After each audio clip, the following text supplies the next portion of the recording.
Okay, welcome to the second episode of Tech Time with Mr. D.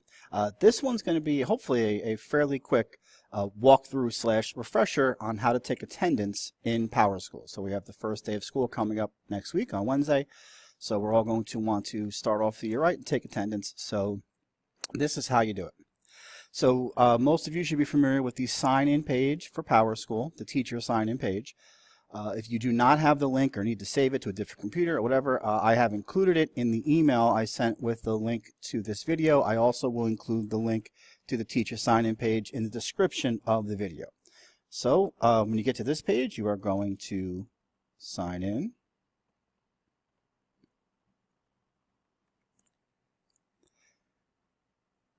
And this is your start page. So you'll see you'll have your classes listed up and down here. Top is the homeroom, and then your different classes. And as you go across, you'll see the chair, which is how you will take attendance. The chair will only be highlighted on days school is in session. I actually went into the admin side and made today a school day so I could shoot the video. Next you have... that's a seating chart. You actually can arrange your students in a seating chart. The next one here is the lunch count, which we don't use. The backpack, which we talked about briefly in the video for 1-on-1. The backpack has all sorts of information about the students, including the quick lookup, which is a summary of their grades. It has the demographics, which has their address, their phone number, their email, parent information, and what have you. So we're going to go ahead. Also, before I get to that, we're going to, if you look here, underneath each class, it's Power Teacher Pro. When you click on that, that will launch your gradebook. So we'll do that in a separate video, hopefully in the next couple of days. So I'm going to go ahead in my homeroom, and I'm going to click the chair, and it's going to pull up my class. Now, homeroom teachers are really the only ones who need to take attendance in Powerschool. If you want to use Powerschool to track attendance in your other classes, that's fine. But the homeroom is the one that becomes part of their report card and their transcripts and their permanent record. So this is what the page looks like. You have the list of your students. You have kind of the boxes here, which I'll get into in a second. Here you have the date. So today is the 30th of August. All right. And then the default, there are a bunch of different codes, and I'll list them on the side here in a second. The default code is present. So if all of your students are present, all you need to do is click Submit. And if you notice, it goes back to the main screen, and a little green dot will appear. That little green dot says, yes, you took attendance. Okay? So let me click back in here. All right, so the first code, so first of all, let me go back a step. If you notice on top here, there is single day, which is the one you're going to use pretty much every day.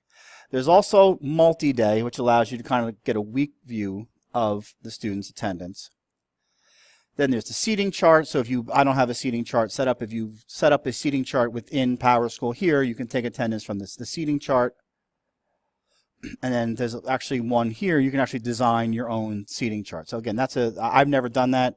If you want to sit down one day, we can look at it. If that's something that interests you. I find the simple single day list here to be the simplest way to do this. So again, obviously present is pretty self-explanatory. They're in school on time, period, the end. That's probably the most common one you're going to use. The second code down here would be unexcused absence. All right? Unexcused absence is pretty much any time they're absent. In fact, let me skip down here to excused absence. The Diocese of Metuchen has a very narrow view of what they consider to be, I guess legally, an excused absence. They are funeral, court appearance, take your child to work day if there's notification beforehand, and then this only applies to 7th and 8th grade, but they're allowed one day in each of 7th and 8th grade for high school visits, tests, freshmen for a day, whatever. So they're allowed one each in 7th and 8th grade, and that's pretty much it. Any other absence they have is going to be considered an unexcused absence. So even if they're out for 3 days with strep throat, and the doctor sends in a note that says, please excuse Mr. Delaney from school for 3 days because of strep throat. Obviously, you want to take that note and send it down to the nurse, but it stays as an unexcused absence.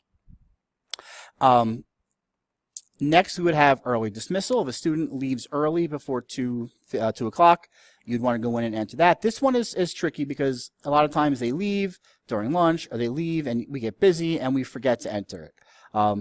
It's not the biggest thing in the world. Again, we want these to be as accurate as possible because they are legal attendance records. That's when you might want to, you might have to write down a note to yourself, stick it in your pocket, and then do it later or even the next morning because you can go back one day. And last but not least is tardy. Hopefully we don't have too many of those. Obviously, if we do, we need to tell Dorothy, if you remember from our meeting the other day. It's only tardy. There's, like, we have excused and unexcused absences. We do not have, there's no such thing as an excuse, I'll put in doing air quotes, not that you can see them, excused tardy. However, there will be times where we would have what we consider an excused tardy, whether maybe they have a dentist appointment and they come late. Their bus didn't come. I know sometimes we get in the upper grades, they go for freshmen for a day and they come to school, or they go for a placement test and they come to school. So when you want to take attendance, so again, I keep picking on poor Veronica here, but let's look at the box here where it says Veronica. If I click in this box, all right, number one, if you set one of the codes up top here, if I click tardy, any box I click in will now become tardy. I also can do attendance right from in the box. All right, so if I go back, reset these.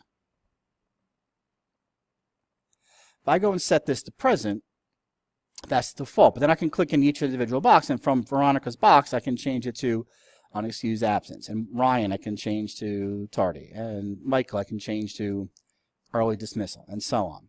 Okay. If you notice next to it, and again, they do a very good job of hiding these things, but right next to the box where we're going to attendance is it's like a little quotation thing. If you click on that, it brings up a box for comments. So this is where, if you have a student who's excused, so a student goes to take your child to work day, you can enter this in as take your child to work day. You click OK, and now there's a comment. So when you click on the attendance, you can see, it'll say there's a comment, you can read the comment. When the parents look at it, they also can see the comment. Same thing with tardy. I click on a comment, and I'll enter, I can spell right, dentist appointment. And so on and so forth. Okay, it's not really going to be a major issue in a lot of cases. Where you're going to run into issues with the absences is if somebody is going for perfect attendance, or if unfortunately someone's on the other end where there are so many absences that they're going to be considered truant.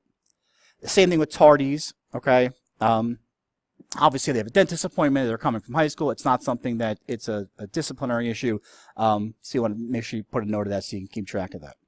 One last note on attendance: if they are absent, whether it's unexcused or excused, it shows up as an absence in Powerschool and on the report card. And the same thing with tardies. Even if we're considering it, again, air quotes, an excused tardy, it still shows up as a tardy on the report card. But again, you can click on it. As a reminder, anything in Powerschool, when you look at the quick lookup or any other thing, anything in Powerschool that's blue, you can click on. So when you look at the quick lookup, and I'll actually show you that in a second. Let me submit this. So I'm going to go back here. Remember I told you the backpack. Again, I'll pick on poor Veronica. All right, this is Veronica's quick lookup. Now, if you notice, because I entered her attendance on the first line here, and I actually just pointed at it like you can see my finger, over here, absences. So if you notice, it's hard to see, but it's blue. You have to trust me. If I click on that, it'll pop up, and it has today's date and unexcused absence. Now, it doesn't show the comment I put there, but it'll show it to the parents. Okay, and it'll show on your side of Powerschool when we're looking at it in the gradebook. All right. So again, we would like everyone to take attendance in Powerschool by 9 o'clock. And then obviously, as it warrants throughout the day, if someone comes in after 9 o'clock, you want to change them from absent to tardy. If they leave early, you want to enter early dismissal. So again, it's pretty simple. If you have any questions, please ask. And I will be back shortly with hopefully another similarly timed video on the website. And eventually in the next couple of days, I'll get you into how to set up your gradebook, and we'll go from there. All right, so thank you again for watching. Again, please let me know what you think of the videos and what you'd like to see in the future. So thank you, and I will see you shortly with the eCatholic website review.